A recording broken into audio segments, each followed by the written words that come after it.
Welcome to another episode of Adultish Presents Fifi After Dark, where your host, Afia, is left all alone with the recording equipment and a drink in her hand.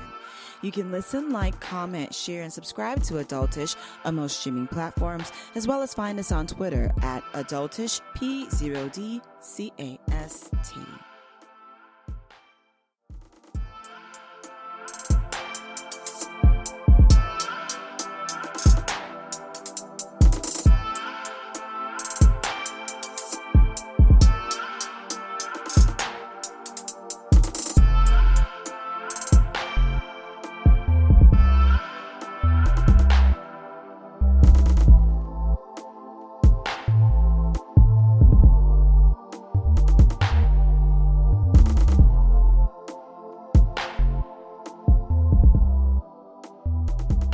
I just want to give a few announcements before going into this episode of Fifi After Dark.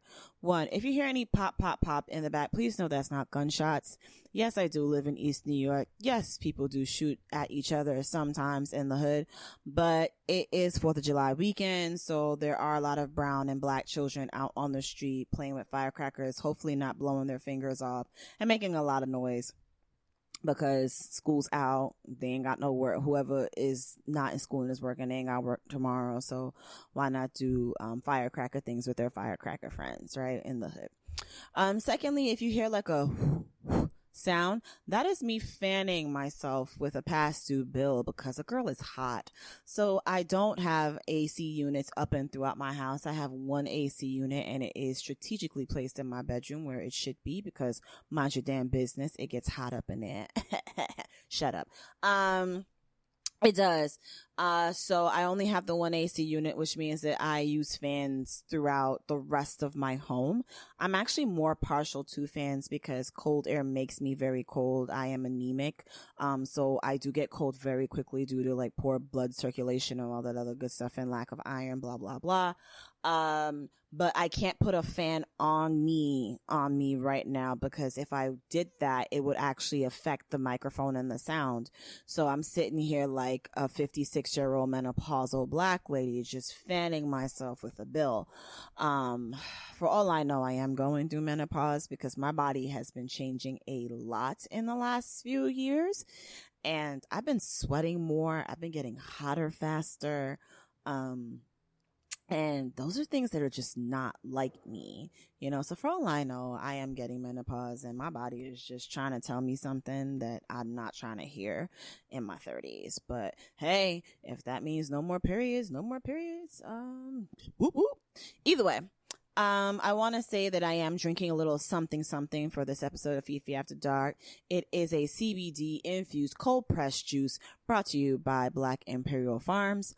So I met the co-owners of Black Imperial Farms a few weeks ago when we were both vendors at a pop-up shop hosted by Fofo Art Gear in Bed-Stuy. They were the, if you want to say, food and beverage vendor there. And so they were giving out bottles or samples of their cold pressed juice, sans CBD, because the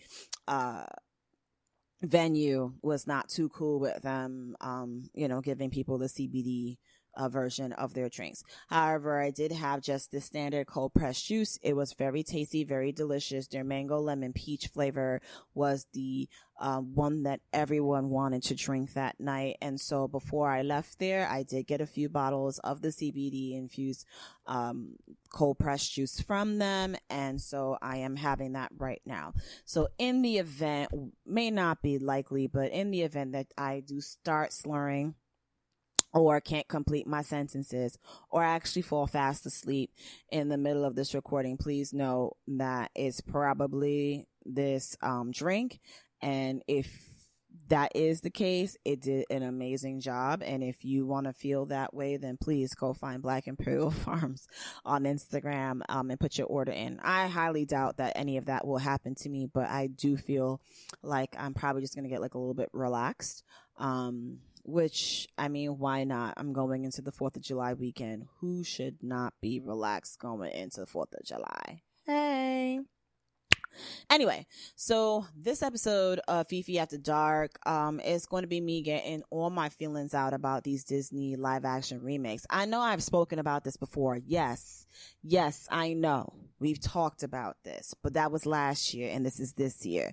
So, my issue with the Disney live action remakes, we will get into that a little bit later, but the reason why I'm going to be talking about them is because there's been a lot of news happening regarding some of these Disney live action remakes. So first things first, the live action remake of The Lion King is going to be dropping this month, July.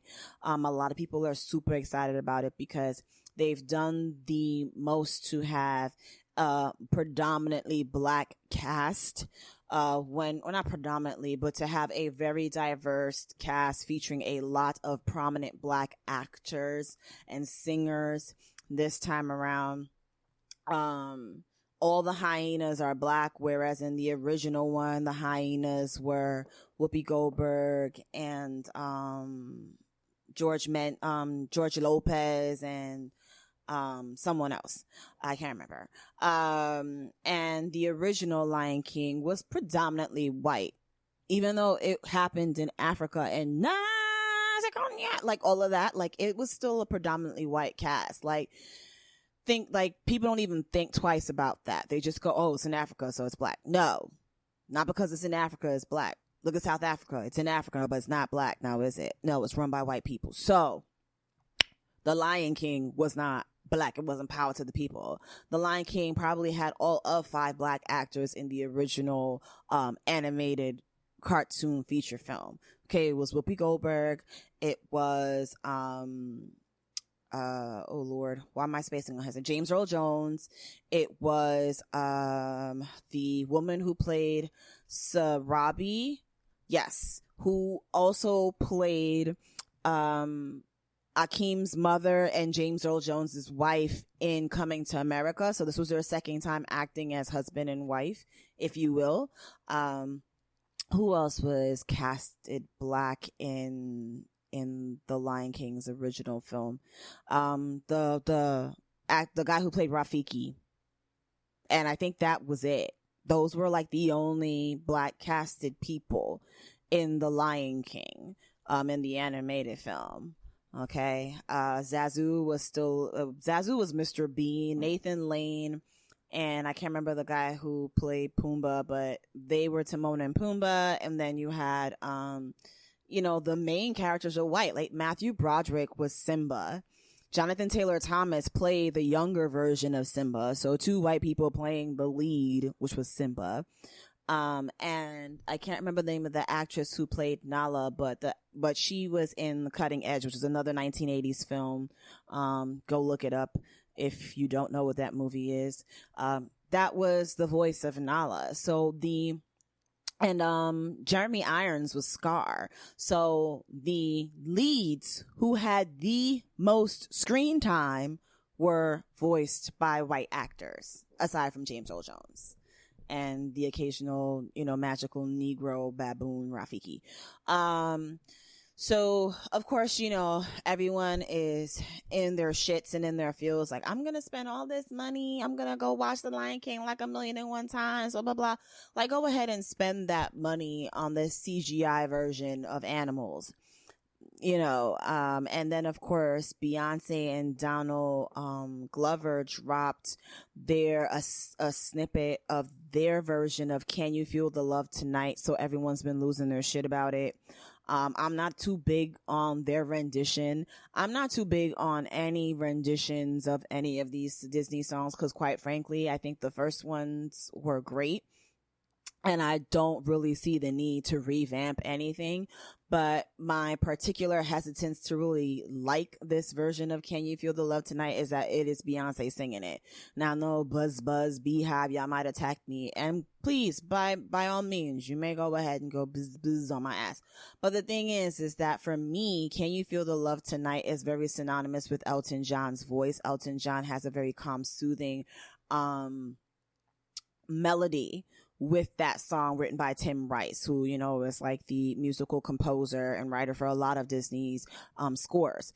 And I feel like with Beyonce singing it, like she's gonna try and do the most with a song that requires the least. And that's my hesitance, right? I feel like if Beyonce and Elton were singing that new version, she would come down off of the riffs and the runs to meet Elton's level, whereas with her being the lead, you're gonna find Donald Glover's gonna like try and like compete with her sound. And so there's gonna be a lot of riffs, a lot of runs, a lot of like that does not need to be in a song that is really, when you just hear the melody of the music, it's supposed to just ooze love, right? It's supposed to just ooze the feeling of an intoxication, you know, an infiltration, if you will, of that feeling of love, you know, when two people who want to be together are just in the same space. It's going to be like a competition for who can hit the most notes and who can do, and I'm not here for all of that. Like, I'm here to just listen to some good music. I'm not here for all of that. So that's the thing with The Lion King, and I can go more in depth about that, but I'm actually going to move on to the bigger news this week, which was Melissa McCarthy being considered for the role of Ursula in the Little Mermaid live action film. And now Halle Bailey of Chloe and Halle, and she's also the star of, or a star or an actress on Grownish, being announced the lead, being announced as the lead Ariel in the Little Mermaid live action. So there's going to be a brown girl with dreads playing Ariel. And while I'm like, whoop, whoop, kudos to her, quite honestly, I don't care for it. I don't care for any of it. But again, that's just me not caring for the live actions, not caring about Halle. Like, congratulations to her. That's some awesome representation of having this black girl be Ariel. That's super cool. We're going to see someone under the sea with dreads, which makes sense because they're underwater. So that hair should be tangling up with all of that, fluidity and all that other good junk. But I just don't care overall for the whole idea of the Little Mermaid becoming a live action to begin with. In any event, there was some drama, and I'm presuming there's going to continue to be drama with these castings. So initially when Melissa McCarthy was kind of announced, people were upset. And I understand where the anger came from.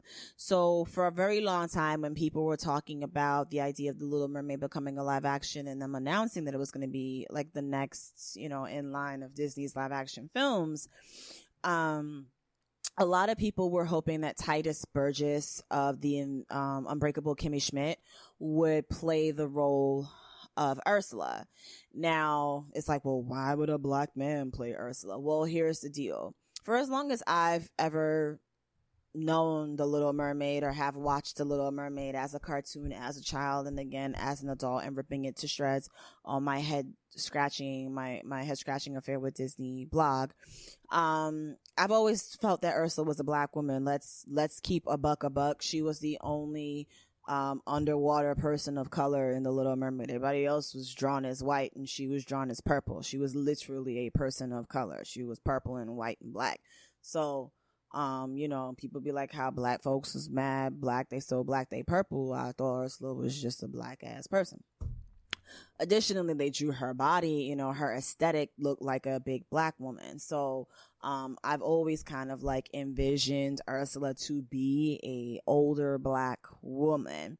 So when they announced it, a lot of people were looking to the fact that they wanted Ursula to either be casted, with a black woman, or a black man in drag, and even if they couldn't get the black woman or the black man in drag, they would still go with a drag queen.